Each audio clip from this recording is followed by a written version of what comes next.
a non-Muslim? Can a Muslim give a Quran to a non-Muslim? Many of the Muslims consider that being in wudu is compulsory before touching the Quran. That's the reason they say you can't give the Quran to the non-Muslim. I already told you earlier, it's not a fard.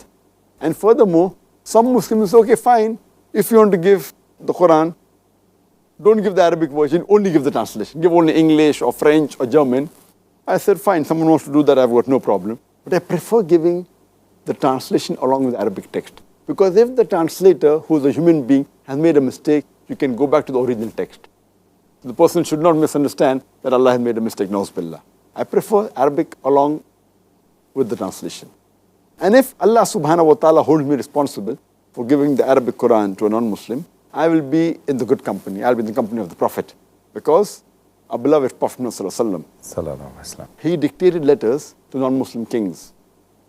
He dictated letters to the Negus of Abyssinia, to Emperor Heraclius, Emperor of Persia, King of Yemen, King of Egypt. He dictated letters in which he even dictated the verse of the Quran of Surah Al-Imran, chapter 3, verse number 64, which says, Kul ya ahlal kitab, say, O people of the book, ta'alaw ila kalmatin sawa'im bayna baynakum. Come to common terms as between us and you. Which is the first term?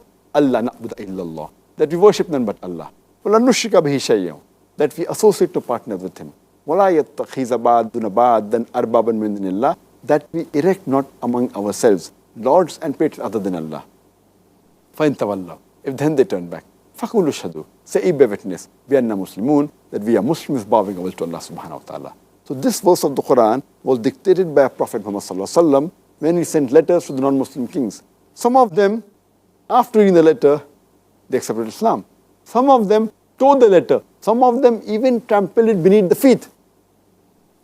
So the Prophet could give verses of the Quran to the non-Muslim. Why can't we? And furthermore, I would like to ask the question that today there are 14 million Arabs who are Coptic Christians. Which translation of the Quran will you give to these Arab Christians? Will you translate the Quran into Arabic? So the best is the word of Allah subhanahu wa ta'ala. So I feel there's no problem. In fact, you should give the Quran along with the translation to non-Muslims. Thank you, doctor.